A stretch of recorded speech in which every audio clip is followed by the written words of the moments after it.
시청자 여러분 안녕하십니까. 시사토론텐 정정준입니다. 80년 5.18 이후 광주는 세계적인 인권도시로 인정받고 있는데요. 세계의 인권도시들과 함께 세계 인권도시 포럼을 진행하고 있습니다. 올해 그 10주년을 맞았습니다. 올해 행사는 지난 주말 코로나19의 어려움 속에서 온라인으로 진행됐는데요. 세계적인 인권기구들과 함께해서 그 의미가 더 컸습니다. 그런가 하면 세계적인 인권도시로 인정받고 있는 광주시의 실제 인권 상황은 어떤지 이런 점도 좀 궁금한데요. 광주시가 시민들을 대상으로 인권 실태 조사를 벌이고 있습니다. 그 내용도 오늘 함께 얘기 나눠보겠습니다. 오늘 토론 함께 해주실 분들 소개해드리겠습니다. 주 이집트 대사와 유엔 사무총장 특별보좌관을 지낸 외교관이십니다. 윤여철 광주광역시 국제관계대사 나오셨습니다. 안녕하십니까? 이번 행사 세계인권도시 포럼의 기획위원이신 전진희 인권문화연구소장 나오셨습니다. 안녕하십니까? 안녕하세요. 변호사들이 만든 인권단체입니다. 공익변호사와 함께하는 동행 이소아 변호사 나오셨습니다. 안녕하십니까? 안녕하십니까? 윤 대사님, 이번 포럼 10주년 여러 국제적인 인권기관들하고 함께 했다고요. 네, 어떤 그렇습니다. 내용이었는지 잠깐 설명해 주시겠습니까? 네. 아시다시피 올해가 광주 민주화운동 제40주년이 되는 해입니다. 그리고 이 세계인권도시 포럼이 10회를 맞이하는데 성대하게 5월 달에 개최를 하려고 그러다가 코로나19 때문에 어쩔 수 없이 지난 10월 7일에서 11일까지 화상회의 형식으로 개최를 했습니다. 이 화상회의 형식이 여러 가지 제약이 있습니다만은 또 화상회의의 장점을 살려서 토론 자체는 세계 각지의 많은 참가자들이 참여할 수 있어서 보다 심도 있는 토론을 가졌다고 생각을 합니다. 말씀하신 것처럼 유엔의 양대 기구, 인권 최고 대표 사무소와 유네스코가 공동 주최를 하고 10개 국제기구가 같이 했습니다. 그리고 국내적으로는 국가인권위원회와 한국국제협력단, 코이카가 주최를 하면서 또 10개의 한국 국내 기구, 그리고 지역에서는 저희 광주광역시청과 광주시 교육청이 주최를 하면서 또 20여 개의 시민단체와 각 단체들이 참여를 했습니다. 그래서 사실 관중동원이라는 차원에서는 아무래도 접근이 부족하지만은 상당히 다양한 51개 국가에서 112개 도시에서 참여를 해서 많은 주제를 다루었고, 이런 과정에서 우리 그 광주가 갖고 있는 그 민주화 운동의 기폭제를 제공한 우리의 그 역사적인 의미를 바탕으로 해서 각 그 다른 지역에서 다양한 경험과 문제들을 토론하면서 오히려 그 인권의 보편성, 다양성을 동시에 조명할 수 있는 기회가 되었습니다. 그래서 이런 그 광주의 역할을 이 여러 도시 대표들 그리고 국제기구 대표들이 다들 인지하고 높이 평가해서 이번 행사가 광주라는 이름을 국제 인권 문제를 담론을 주도하는 세계적인 도시로 자리매김하는 데 큰 역할을 했다고 생각합니다. 네. 윤 대사께서는 이제 지난 8월에 광주시에 이제 부임해 오시지 않으셨습니까? 아마 이번 행사가 아마 광주시에 오셔서 치른 가장 큰 행사가 아닌가, 국제 행사가 아닌가 이런 생각이 드는데 그동안에 쭉 이제 외교관으로 세계 현지에서도 많이 활동을 하셨고 유엔에서도 계셨고 그러셨는데 와 보시니까 광주가 국제적인 활동 어떻든가요? 어떻게 평가하십니까? 예, 우선 이번 행사는 제가 이제 도착한 지도 얼마 안 되고 또 우리 광주시청에는 인권평화국이 또 있습니다. 그리고 광주국제교류센터가 그동안에 이 행사 실제 진행을 맡아가지고 굉장히 꼼꼼하게 준비를 하고 진행을 잘 해주셨습니다. 그리고 제가 이제 한 36년 차 들어가는 외교관인데 이번에 이제 지방 자치단체를 와서 일하는 좋은 기회를 맞아서 제가 와서 보니까 이 광주시 이용섭과 광주시장님 이하 이 광주시청 직원 여러분들이 굉장히 헌신적으로 민생 행정에 전념하셔서 코로나19 그리고 수해 복구 대책에도 아주 매진하시는 모습을 제가 감동적으로 봤습니다. 그런데 저한테 더 인상적이었던 것은 방금 말씀드린 것 같이 민주인권평화국이라는 기구가 있다는 거, 그리고 다른 그 도청이나 시청에도 있음직한 부서인데 그 이름이 다릅니다. 환경생태국, 인공지능산업국. 제가 이 이름을 보면서 광주광역시청은 미래를 내다보는 비전을 가지고 이 어젠다를 이끌고 가자는 의지가 있는 그런 도시구나. 이게 그냥 민생의 수요도 물론 잘 받쳐드려야 되지만은 이 시민들과 함께 광주를 어떤 미래를 일궈 나가겠다 하는 그런 비전이 있는 도시라는 것을 제가 아주 인상 깊게 받아들였습니다. 그래서 제가 외교관으로서 그 과거의 경험을 살려서 우리 그 민주화 인권의 중심, 그리고 우리가 국내적으로는 예향이자 미향으로 알려져 있고, 그리고 앞으로는 인공지능의 중심이 될 이 광주시가 그 세계와의 접촉면을 늘려나가고 교역과 투자가 더욱더 늘어나고, 또 아울러서 우리 광주 시민들이 세계화가 돼서 세계 시민이 되는 과정에 저도 미력이나마 노력해 보도록 하겠습니다. 광주를 굉장히 긍정적으로 평가를 해주셨는데 언제까지 계시나요? 뭐 임기가 정해져 있습니까? 아니면 기본적인 임용 그 계약은 2년으로 돼 있습니다. 2년. 얘가 계시는 동안에 광주가 특히 이제 국제적인 협력 많이 잘 진전될 수 있도록 애써 주셨으면 좋겠습니다. 열심히 하겠습니다. 우리 전 박사께서는 이제 이번에 기획위원으로 참여하셨죠. 물론 예전에도 계속해서 아마 이 포럼을 같이 지켜보고 또 해오셨을 것 같은데 아무래도 올해 온라인으로 해서 좀 아쉬움이 있죠. 네, 아무래도 좀 아쉬움과 또 온라인 방식으로 이런 규모의 국제 행사를 광주에서 개최했다는 것 자체만 해도 굉장히 큰 의미가 있기 때문에요. 네. 또 한편 성과도 있는 것 같습니다. 온라인 방식 회의 방식으로 개최되면서 해외 시장단 참여도 대거 확대되었는데요. 이번에 유엔 인권 최고대표 사무소와 함께 또 유네스코가 함께하면서 세계 인권 도시 포럼 자체가 인권 도시들의 어떤 네트워크 플랫폼으로서의 확실한 기능을 했다라고 이렇게 저는 평가하고 있습니다. 3박 4일간 37개의 프로그램이 개최되었고요. 또 25분의 해외 시장단들이 함께 했습니다. 올해 세계인권도시 포럼 주제는 기업과 공동체 인권도시의 미래였는데요. 먼저 전체 회의에서는 다양한 역사적 배경을 가진 도시의 시장단들이 모여서 각 도시의 역사적 경험 그리고 기억을 나누고 인권도시의 미래 그리고 포스트 코로나 시대의 지방정부의 역할에 대해서도 논의를 했고요. 또 세계인권도시 포럼 안에서 다양한 워크숍이라든가 회의가 개최되었습니다. 유네스코의 아태 지역 차별 반대 도시연합 워크숍이라든가요. 또 인도네시아 인권도시 회의가 열리기도 했고 인도네시아 인권도시 회의에는 인도네시아인들이 한 300여 명 정도가 동시 접속해서 회의를 또 참관하기도 했고요. 또 글로벌 청년 주거권 회의 등이 열리기도 했습니다. 뭐 국내에 광역자치단체 인권위원회 워크숍과 함께 또 인권 업무를 담당하고 있는 공무원들의 워크숍도 함께 개최되었고요. 특히 인상적이었던 것은 뉘른베르크 시장님의 굉장히 적극적인 참여 모습이었는데요. 저희가 행사 개최 전에 2번의 사전 리허설을 했습니다. 대개 이제 실무자가 참여를 하는데 뉘른베르크 쪽의 실무자에게 좀 화면 배경이 어두우니 화면을 좀 앵글을 바꿔주세요라고 이렇게 요청을 했는데요. 화면 앵글을 전환하는 과정에서 실무자 바로 옆에 시장님이 앉아 계시는 모습이 또 이렇게 잡히기도 했습니다. 전체 원 세션 중에 뉘른베르크 시장님이 발언하셨던 내용 중에 굉장히 인상적인 부분이 있어서 공유하고 싶은데요. 모든 문제를 인권 문제를 중심으로라고 이렇게 말씀하셨습니다. 사실 지방정부에서 펼쳐지는 모든 문제가 바로 인권 문제인데요. 실제로는 인권부서에서 하는 일이 인권 문제를 다루는 거 아니냐 이렇게 생각하기가 쉽습니다. 그런데 시장님이 직접 입으로 모든 문제를 인권 문제를 중심으로라고 언급한 것 자체가 바로 인권에 기반한 행정을 펼치겠다라는 것, 그리고 시민의 인권 실현이 최우선 과제다라는 것을 명시적으로 표명했다라는 점에서 굉장히 중요하다라고 생각하고 있습니다. 우리 전 박사께서 기획위원으로 참여하시고 이 큰 행사 치르시고 나니까 자랑하고 싶으신 게 많았던 것 같습니다. 너무 많았습니다.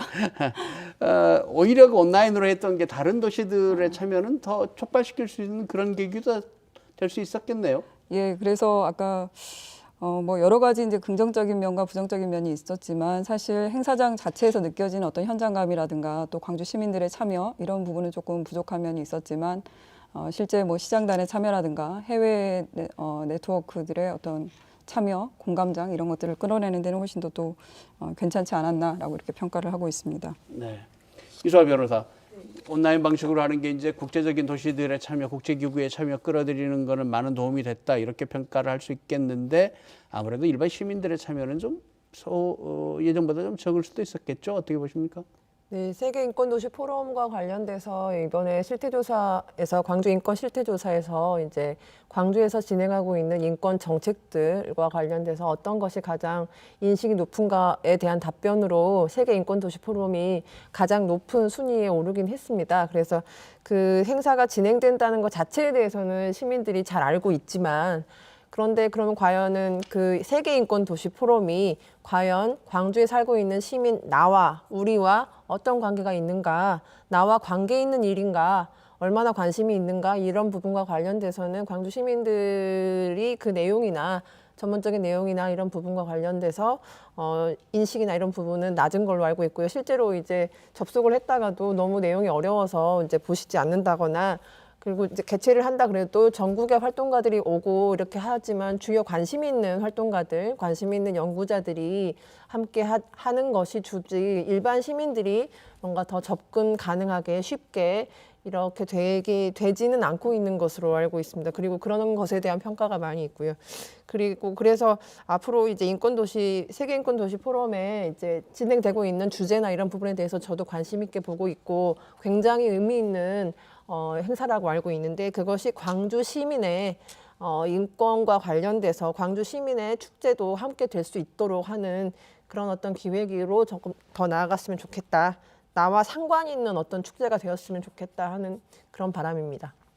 지금 코로나19 상황이 어떻게 될지 한치 앞으로 알 수 없습니다만 하여튼 내년에는 좀 그런 상황이 빨리 끝나서 광주 시민들이 함께 참여하는 그런 축제 같은 인권 포럼이 될 수 있기를 바라겠습니다. 윤 대사님, 네. 뭐 그럼에도 불구하고 광주 시민의 참여가 좀 부족할 수밖에 없는 그런 구조임에도 불구하고 사실 국제적인 어떤 인권을 위한 연대 이런 것도 굉장히 필요한 거죠. 왜 이런 국제적인 연대가 인권 부분에도 필요한 겁니까?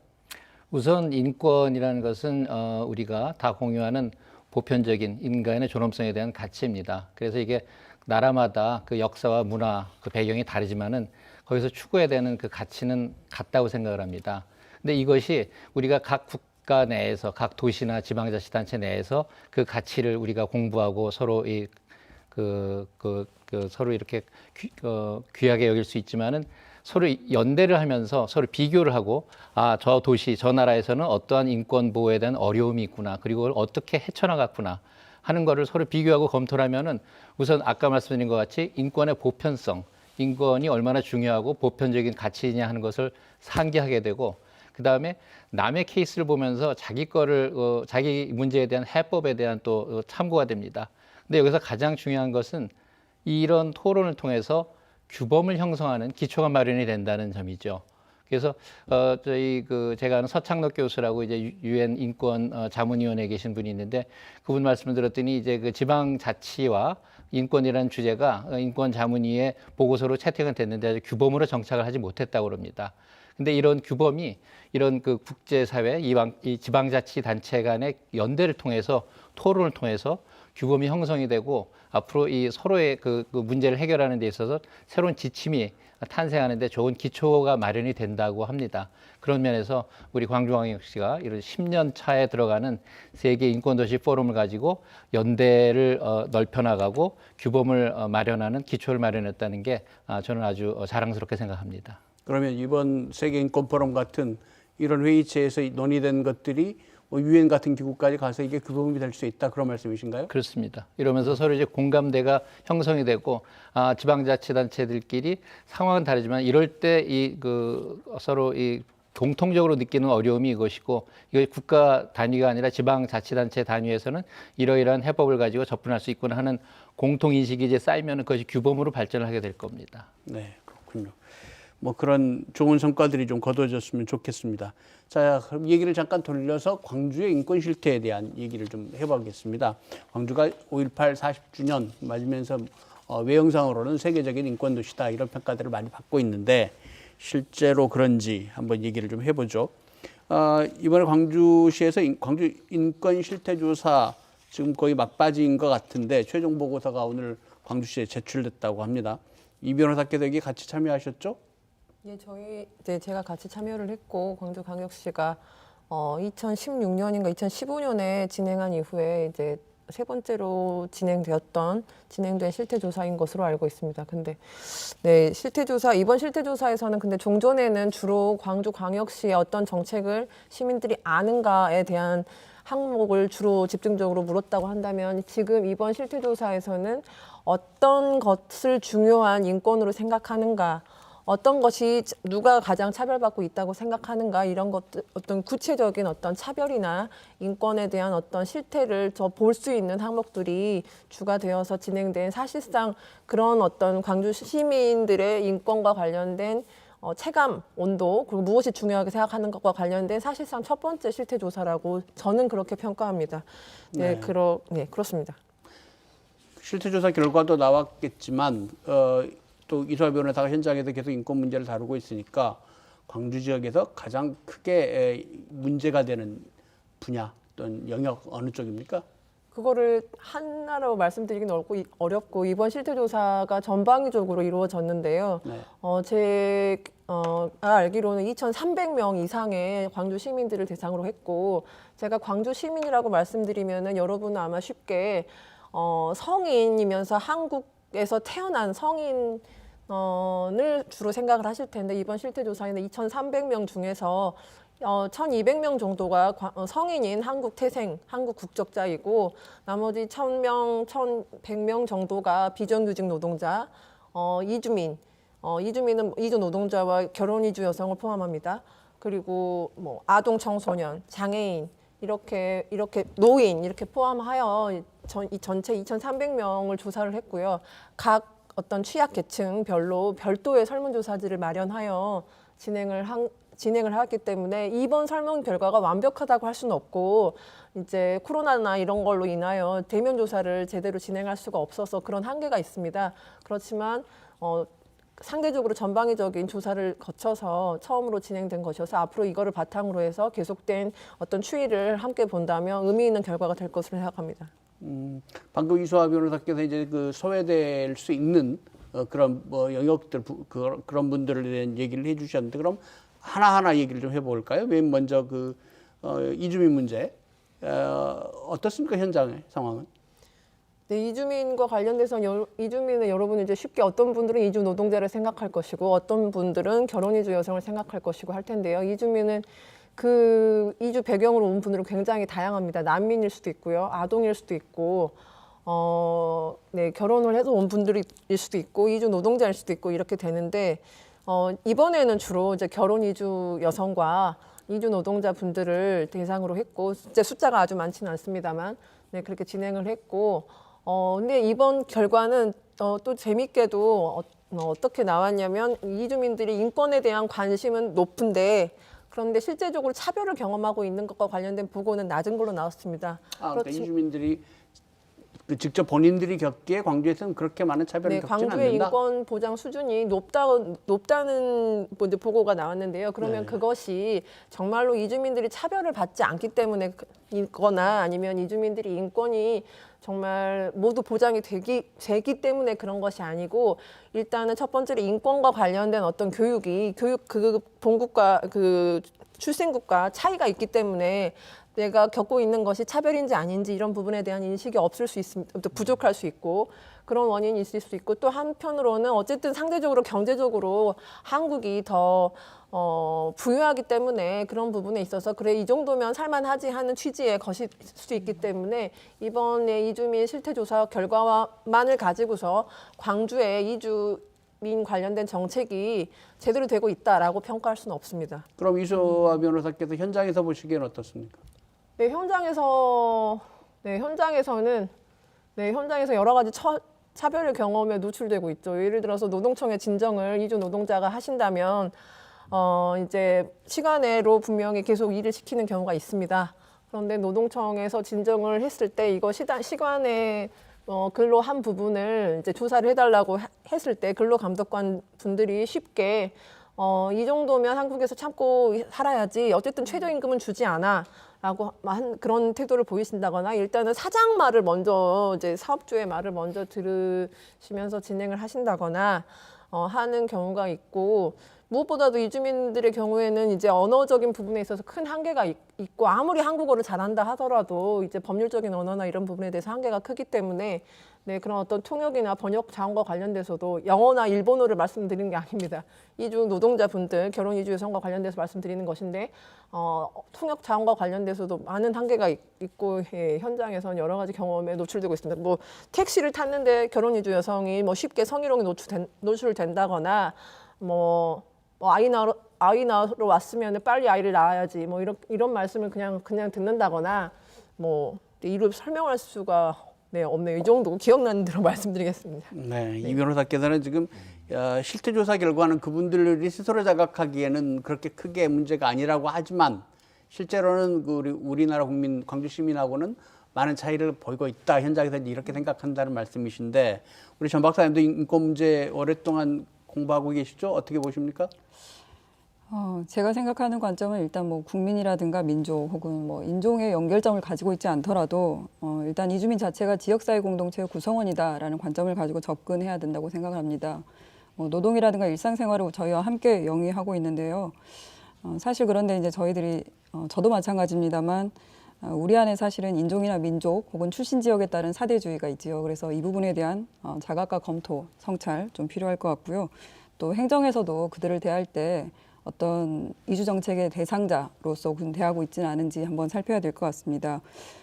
사회 구성원으로서 그들을 대한다는 것은 그들의 권리를 가진 존재이고 인간의 존엄과 가치를 실현할 수 있는 그리고 우리와 함께 살아가는 광주 시민으로서 광주 사람으로서 어떤 권리를 가지고 있는지 또 충분한 권리를 누리고 있는지 이 모든 것들을 그들의 이야기로 또 그들의 목소리로 이렇게 들어야 되는데 우리가 대상화하다 보면 저희가 생각하는 것들을 단순히 시혜적 혹은 수혜적인 조치로서만 하기가 쉽거든요. 그래서 그런 것들을 좀 극복해야 되지 않을까 이런 생각이 들었습니다. 윤 지사께서 유엔에서 일하실 때가 아마 반기문 사무총장하고 같이 일하셨던 걸로 그렇습니다. 알고 있는데 예. 제가 기억하기에 반기문 사무총장께서 당시에 그런 말씀을 하셨어요. 우리나라가 그 단일 민족이라는 걸 너무 강조하면 안 된다 이런 얘기를 하셨거든요.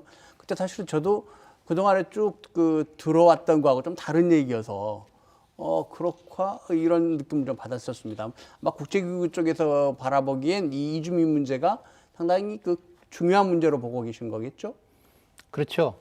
그 단일민족이라는 그 개념은 저희 민족끼리 얘기할 때는 굉장히 그 자긍심의 근원이고 저희끼리 서로 똘똘 뭉치는 좋은 의미가 되지만은 외부 사람에 대해서는 저희가 폐쇄성, 배타성을 보이는 개념이기 때문에 그런 것을 탈피해서 인간 대 인간으로서 상대방을 볼 줄 아는 시각을 가져야 된다는 그런 말씀으로 저는 이해를 합니다. 그래서 이주민직 문제를 이제 현장감을 가지고 말씀해 주셔서 저는 오히려 그냥 원론적인 말씀밖에 못 드리지만은 우리 광주 시민들이 우리 광주가 세계적인 인권 도시로 이렇게 발돋움하고 있고 광주 시민들이 그것을 더 자랑스럽게 생각하려면은 그 광주 시민의 인권 보호와 존중도 중요하지만은 세계 모든 사람들을 똑같이 포용하는 그런 의식이 필요하다고 생각을 합니다.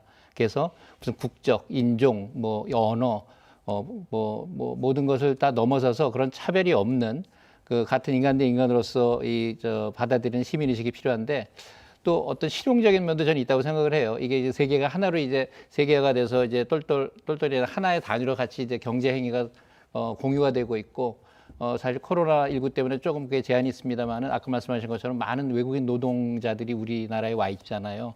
사실은 지금 인구 절벽을 이제 경험하고 있는 우리한테는 경제가 앞으로 나가는 길은 사실 이런 이주민 노동자와 같이 협조해서 나가는 길밖에 없는데 어떻게 보면 우리의 경제나 우리 사회에 기여하는 사람들인데 이 사람들을 보듬고 우리가 다 따뜻하게 해주면서 인간다운 삶 그리고 우리와 동등한 취급을 하는 것은 사실은 우리 자신을 품격 있게 만드는 길이다 하는 것을 우리 광주 시민들도 잘 아시리라 믿습니다. 근데 제가 또 뭐 딴 데서 들으면은 외국인들이 그 한국에 여러 군데를 다녀보지만은 광주 시민들이 상대적으로 외국인들에 대해서 신기하다 뭐 하면서 유별난 이런 행동을 덜 한다는 거예요. 그래서 그런 면에서 좀 희망이 있구나. 오히려 더 따뜻한 마음으로 이주민 노동자를 포함해서 외국인들에 대해서 동등하게 취급을 하고 그들에게 차별을 덜 할 수 있는 그런 의식의 기초가 마련이 돼 있구나 하는 그런 희망을 갖습니다. 이주민에 대한 얘기를 좀 나눴는데요. 그 이주민들이 상대적으로 자기들이 느끼기에는 그래도 그렇게 차별이 심하지 않다 이렇게 느낀다니까 다행이긴 합니다. 그런데 그에 반해서 이번 실태조사 보고서를 제가 들어오기 전에 좀 보고 왔는데 비정규직 노동자들은 굉장히 자기들이 피해를 받고 있다 이런 생각들이 굉장히 강하더군요. 상대적으로 이 사람들은 외국 사람들도 아니고 우리나라 사람들인데 사실은 뭐 얼마 전에 하남 산단에서 재활용품 업체에서 20대 노동자가 산재로 죽었는데 이 죽은 청년도 사실은 비정규직이었죠. 그래서 비정규직 문제가 지금 계속 논의가 되고 있는데 일단 비정규직 노동자들의 인권 실태 어떤가요? 이수아 변호사 얘기부터 좀 들어볼까요? 네, 그 비정규직 노동자분들 이번에 이번에 그 조사한 분들 중에 비정규직 노동자 분들의 숫자는 300명 정도였던 걸로 기억을 하고 이후에 뭔가 광주광역시가 가장 먼저 뭔가 진행을 한다면 비정규직 노동자와 관련돼서 뭐 추가적인 조사를 더 먼저 진행을 해야 되지 않을까라고 개인적으로 생각을 했었습니다. 일단은 이번에 비정규직 노동자와 관련된 설문조사 결과가 이제 다일 수는 없다 하는 걸 미리 말씀을 드립니다. 왜냐하면 이번에는 이제 코로나 사태로 인해서 이제 많은 배달 노동자들과 플랫폼 노동자들이 있었는데요. 그분들에 대한 접근성이나 이런 거가 좀 떨어져서 그분들에 대한 어떤 조사는 이루어지긴 어려웠던 상황입니다.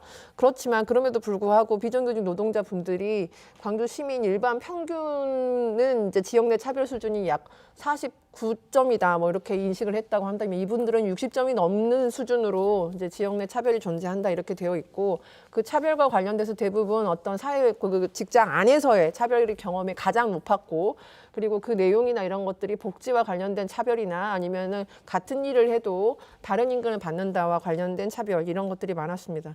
그리고 이제 지역 내 이제 뭐 인권 실태 뭐 차별 비정규직 노동자들의 인권 실태 뭐 이거 관련돼서 얘기를 많이 하는데요. 비정규직 노동자들에 대해서 위험의 외주화라고 이제 쉽게 말을 하지 않습니까? 근데 이제 위험이라고 하는 것이 어떤 산재에만 노출되는 위험을 얘기하는 것이 아니고 산재가 가장 극단적인 형태인데 어떤 사대보험이나 뭐 퇴직금이나 이런 여러 가지 노동자로서 기본적으로 누려야 할 어떤 기본적인 소득 수준이나 이런 것과 관련돼서 전반적으로 모두 다 차별을 받고 있는 그런 상황이 외람되지만 방송국 안에서도 이루어지고 있고 그런 것들과 관련돼서 전반적인 어떤 추가적인 조사가 이루어져야 될 것이다라고 하는 것이고요. 그런 부분에 있어서 비정규직 노동자분들이 이런 어떤 어려움을 보고했을 때 가장 도움을 많이 받았던 곳이 노동조합이다. 노동조합과 관련된 부분을 가장 높이 얘기를 하시더라고요. 그런 것들을 좀 잘 살펴서 꼭 노동조합이 되면 좀 좋겠지만 꼭 노동조합이라는 이름이 아니어도 그분들이 어떻게 모여서 이제 힘을 발휘할 수 있는 어떤 그런 구조, 그런 어떤 플랫폼을 광주광역시가 생각해 볼 수 있지 않을까라고 생각했었습니다. 전 박사님 뭐 비정규직 문제에 대해서 어떤 의견이세요? 네, 아까 26살의 고 김재순 씨 언급하셨는데요. 사실 이 사건을 보면서 우리가 이것을 단순히 사고로 안타까운 죽음으로 추모해야 되는 것인가 이런 질문을 스스로도 한번 던져보았습니다. 우리가 기억하는 수많은 20대 청년들의 죽음이 있었죠. 뭐 구의역 김군을 비롯해서 여러분 혹시 기억하실지 모르겠지만 10년 전에도 1,600도씨가 넘는 용광로에 20대 청년이 떨어지는 추락사가 발생했습니다. 당시가 10년 전인데요. 2010년도에 산업재해 현황 기준에 의하면 그 한 해 평균에 1,931명이 일터에서 사망을 하고 추락사만 417명이 발생했습니다. 그런데 10년이 지난 지금 2018년 고용노동부 산업재해 현황을 언급해 보면 역시 한 해 평균 2,142명이 사망을 하고 376명의 또 추락사가 있습니다. 이런 추락사라는 것은 굉장히 후진적이고 후진적인 사고라는 것이고 이것이 숫자가 전혀 줄지 않고 여전히 비슷한 수치로 계속되고 있다는 건 굉장히 문제인 것 같습니다.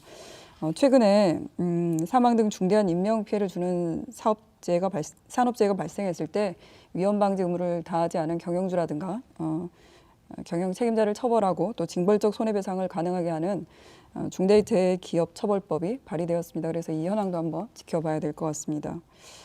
개인적으로는 비정규직이라는 것이 굉장히 어떤 다층적 차별의 하나의 표식이라고 생각합니다. 그러니까 단순히 어떤 뭐 청년 비정규직, 뭐 여성 비정규직 이런 문제가 아니고요. 뭐 여성 중에서도 중장년 여성, 또 분업화된 성별 노동, 비정규직 문제 이런 것들이 이제 결합된 문제이죠. 그래서 이 비정규직 문제를 접근할 때 단순히 어떤 정규직 전환의 문제라든가 노동 환경의 개선 문제 이런 방식으로 접근해서는 이것을 해결할 만한 실마리를 쉽사리 찾기는 어렵다라고 생각하고 있습니다. 실태조사 얘기들을 나누고 있는데 얘기를 좀 바꿔보겠습니다. 지금 코로나19가 진행되면서 사실은 여러 국가적인 어려움에 대처하는 것도 필요했지만 인권 문제도 상당히 좀 논의가 됐었어요. 진행되는 동안에 특히 이제 초창기에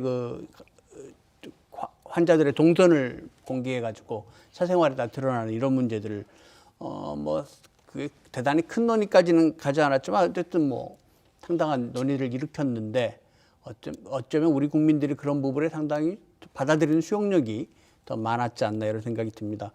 어떻게들 생각하시는지 의견을 좀 들어보고 싶은데 이 얘기는 누가 먼저 전 박사님 먼저 시작해 보실래요? 뭐 바이러스가 국적이나 뭐 성별, 인종 뭐 가리지 않는다. 뭐 이건 그냥 어떤 하나의 운이다. 이렇게 이제 코로나에 걸리냐 안 걸리냐 이것은 하나의 운일 뿐이다. 이렇게 이야기를 하시는 경우도 있는데요. 이것은 어떤 면에서는 일면타당하고 또 어떤 부분에서는 굉장히 어떤 모습을 보이지 않게 가리는 어떤 표현이라고 생각합니다. 사실 2020년 1분기 동안에 전년 대비 초과 사망자 비율을 살펴보면요, 전국 평균으로 6%가 증가를 했습니다.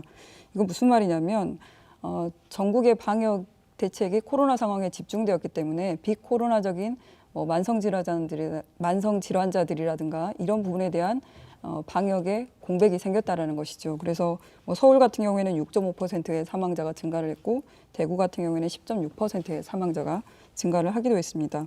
이처럼 코로나로 인한 사망률을 또 따져보지 않더라도 만성질환이라든가 기저질환을 가지고 계신 분들이 고위험군에 속한다는 사실 저희 너무나 잘 알고 있고요. 유럽 같은 데서는 사망자 절반이 요양시설에서 또 나오기도 했습니다. 그래서 이 코로나 상황이 장기화될 때 과연 국가의 방역 시스템이 코로나라는 이 감염병 상황에만 집중되어야 될지 또 어떤 식으로 국가의 시스템을 더 구축해 나가야 될지 고민이 필요한 시점인 것 같습니다. 이수아 교수 혹시 하실 얘기 없어요? 일단 코로나 상황과 관련돼서 여러 가지 일단은 코로나 방역과 관련돼서 그러면은 이제 몸을 쉽게 움직일 수 없는 장애가 있는 분이거나 노인이거나 아니면 혼자 살고 있는 분들이거나 이제 이런 경우에는 그 방역과 관련돼서 여러 가지 안전이나 이런 것들이 어떻게 정보가 제공되며 활동 보조인이 만약 혹시나 격리자가 되었을 때는 다른 활동 보조인이 대신 오는 것인가 아닌가 이런 여러 가지 문제와 그런 어떤 취약계층에 대해서 코로나 감염과 관련된 대처나 이런 것들이 잘 모두에게 보편적으로 주어졌나 하는 그런 측면이 있을 것이고 그런 부분에 있어서 광주광역시가 어느 정도로 잘 대응을 했는가 이런 부분과 관련돼서 이번에 실태조사는 진행을 하지는 못한 것으로 알고 있습니다. 별도로 진행을 해야 될 것으로 알고 있고 그런 부분에 대해서 어느 정도는 조사가 된 것으로 알고 있는데 제가 그 결과는 알지 못합니다. 근데 이번에 이 실태조사 결과에서 약간 놀라운 부분은 뭐냐면 어떤 무엇을 위해서 이 기본권은 포기되어도 된다 하는 어떤 여러 가지 그런 설문들이 있었어요.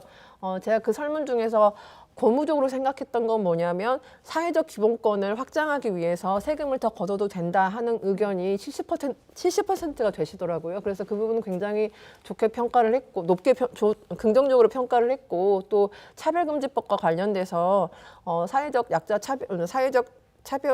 약자를 위한 차별이 있어서는 안 된다 하는 것에 대해서도 모두가 성소수자 등 약자에 대해서 차별이 있어서는 안 된다 하는 부분에 대해서도 상당히 높은 숫자가 이제 모두 동의하시는 그런 내용이 있었습니다.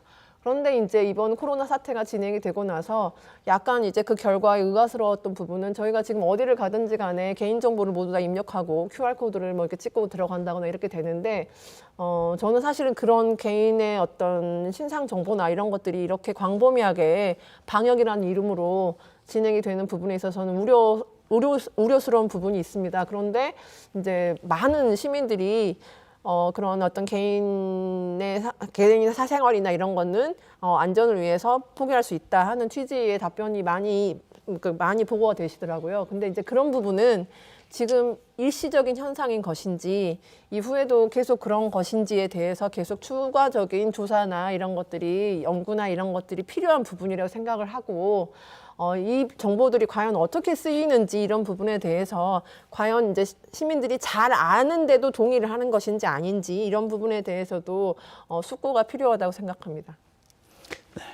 윤 대사님께서는 이제 유엔에서 또 오래 일을 하셨는데 유엔이라는 기구가 사실은 세계 평화를 유지하는 그런 역할도 있지만 또 인간의 인권을 증진하는 데 굉장히 중요한 기구가 아니겠습니까?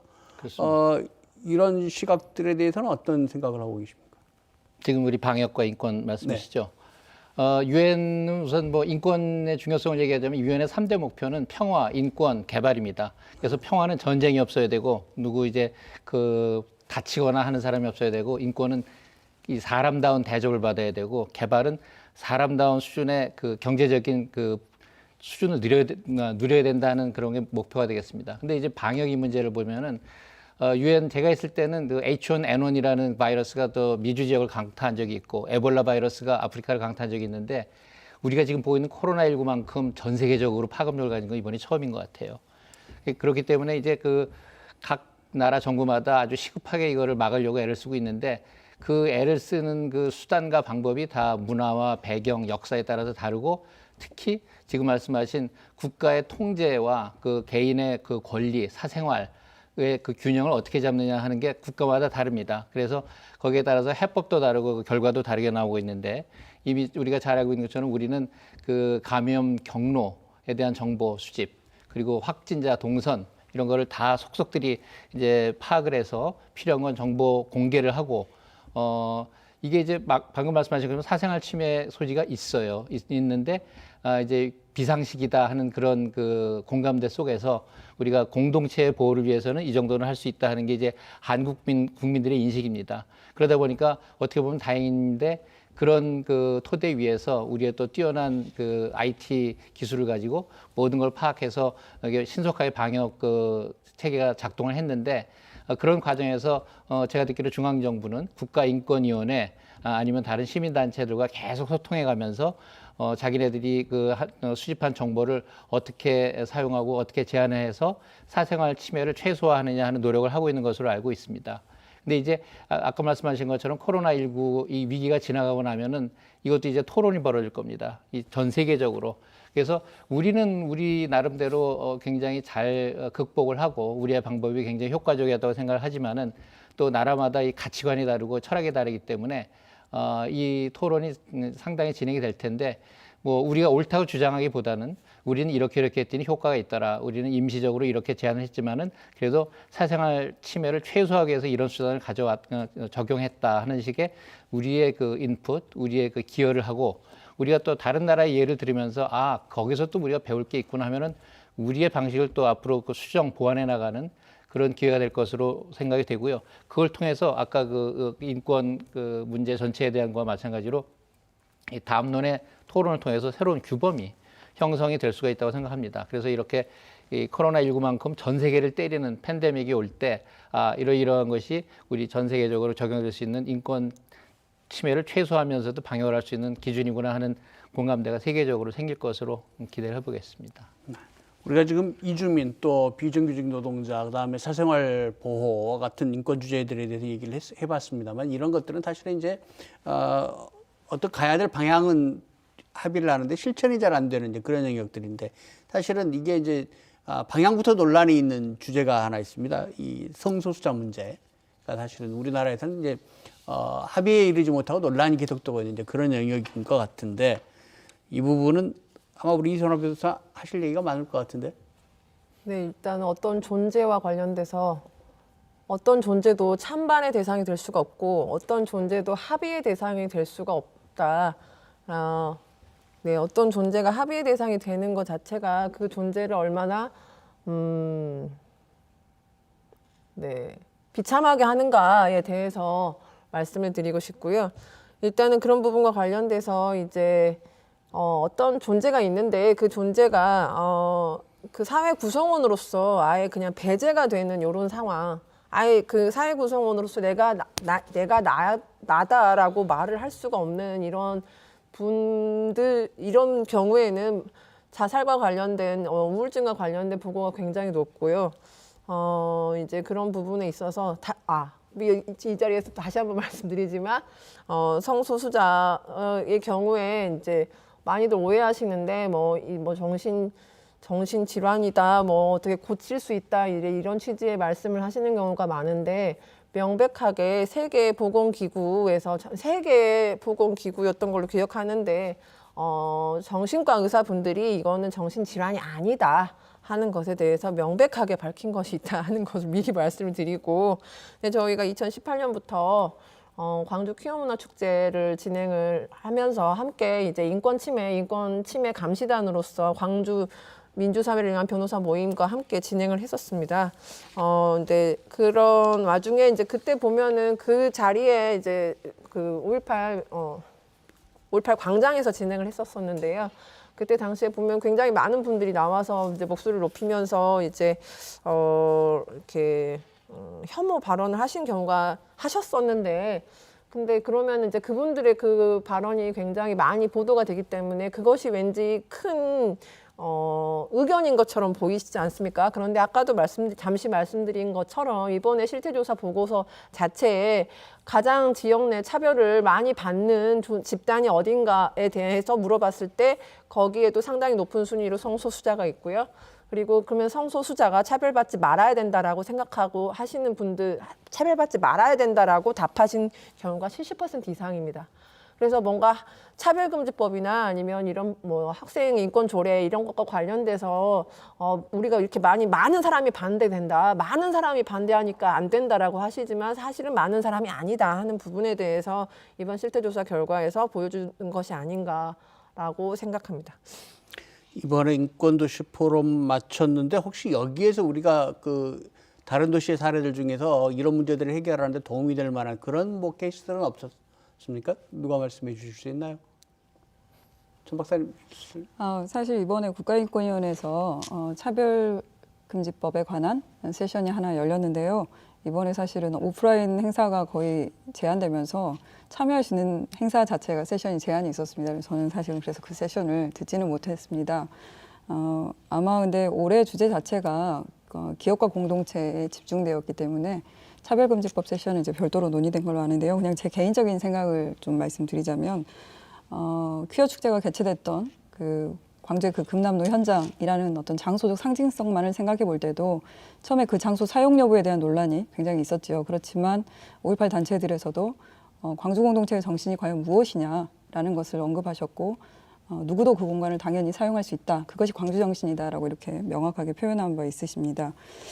사실 제가 참여했던 세션 중에요. 이주민 세션과 노인 세션에서 굉장히 인상적인 발언을 들었는데 노인 세션 같은 경우에는 과거 광주 5.18이라든가 뭐 제주 4.3, 여순, 부마 같은 그런 국가폭력을 겪었던 도시의 그 경험자들이 노인 세대가 되었고 그것이 지금 현재 어떤 삶에 영향을 미치는가 뭐 이런 얘기를 나눴는데 그중에 데이빗 돌린저라는 미국 국적의 한 분이 발언자로 나섰습니다.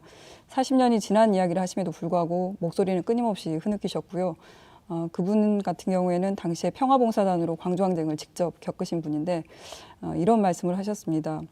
광주가 준 선물은 그날 이후로 자신을 새로운 정체성으로 살게 했고 자신을 제2의 고향을 갖게 했고 또 광주 시민이 되었다라는 것이고 지금까지도 가장 후회스러운 것은 그날 도청에 남지 못한 것이다라고 말씀을 하셨거든요. 그리고 또 하나는 이주민 세션이었는데요. 이주민들이 스스로 5.18에 대해서 자가학습을 하고 자신들의 출신국의 어떤 역사와 또 비교를 하고 또 그들의 입으로 5.18을 듣는 자리였습니다. 그런데 이분들 입에서 공통적으로 어떤 단어가 튀어나왔냐면 바로 광주 사람이라는 용어였습니다. 그래서 이 두 명의 이야기들을 들으면서 제가 굉장히 생각했어요. 광주 사람이라고 본인들은 생각하고 있는데 우리는 광주 공동체라는 것을 어떤 틀로 혹은 나누고 있는가. 우리가 광주 5.18 정신을 이야기할 때는 대체로 대동세상을 이야기하고 어떤 그 연대의 정신을 늘 이야기하는데 광주 공동체의 정신이 정말 살아 숨쉬려면 어떤 방식으로 우리가 나아가야 될지에 대한 자각을 하는 자리였습니다. 네. 우리 전 박사께서 거의 마무리 바로 비슷하게 말씀을 해주셨는데 그러면 이제 시간이 토론 끝나가고 한 2분 정도 시간이 남았습니다. 우리 윤대사님하고 이 변호사 각각 한 1분 정도씩만 광주가 인권도시로 나아가기 위해서 어떤 준비들을 더 해야 하는지 의견을 좀 들어보겠습니다. 윤대사님부터 말씀해 주시겠습니까? 네. 광주는 아까 말씀드린 것처럼 세계 인권도시 포럼 같은 이제 행사를 통해서 이미 국제적인 인권의 중심으로 자리매김을 했습니다. 그리고 제가 이번 행사를 앞두고 조금 이렇게 보니까 광주시가 굉장히 그 앞서가는 여러 가지 제도와 조례 그리고 그 시청 내부의 규칙들이 있더라고요. 그래서 이미 일찌감치 그 인권도시 광주를 위한 그 로드맵도 만들고 광주 인권 헌장도 선포하고 광주시 내에서는 시청 직원들이 모두 인권 그 교육을 받게 돼 있고 그리고 그 시의회나 시청에서 채택하는 조례가 모두 시민단체의 사전 검토를 받는 인권 영향 검토 시스템도 있고 아주 좋은 시스템이 많이 있습니다. 근데 이제 중요한 것은 이런 그 법규와 시스템 보다도 아까 우리가 얘기했던 광주 시민 여러분의 이제 인권 의식이라고 이제 보입니다. 그래서 광주 시민 여러분이 다 이제 그 따뜻한 마음과 친절한 마음을 가지신 분들이지만은 구체적으로 이런 아까 얘기하신 이주민 사례라든지 실제 인권 상황이 발생할 때 어떻게 해야 될지에 대해서 보다 따뜻한 마음을 가지고 이 인권을 생각하는 생활을 통해서 인권을 실천하는 그런 생활이 되기를 희망합니다. 네, 이소아 변호사 마지막 제안 한 1분만 듣겠습니다. 네, 일단은 광주광역시 40년 전에 5.18 당시에 이제 광주라는 이름으로 광주 시민들이 배제가 되지 않았습니까? 대한민국의 시민에서.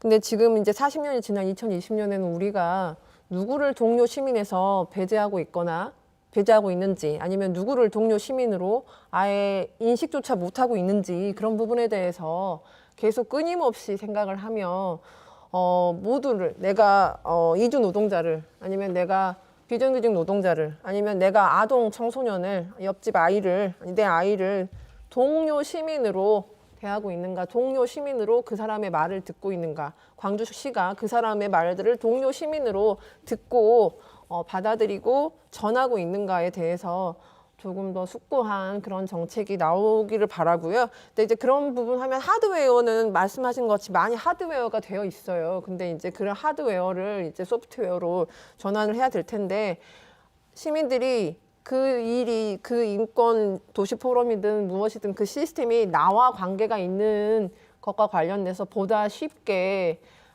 재미있게 이게 나의 일이고 우리 일이다 하는 것과 관련돼서 보다 쉽고 재미있는 방식으로 할 수 있도록 계속 끊임없이 생각해 주시기를 바랍니다. 네, 광주를 인권도시로 더 나아가기 위한 토론 함께해 주셔서 감사합니다. 고맙습니다. 감사합니다. 감사합니다.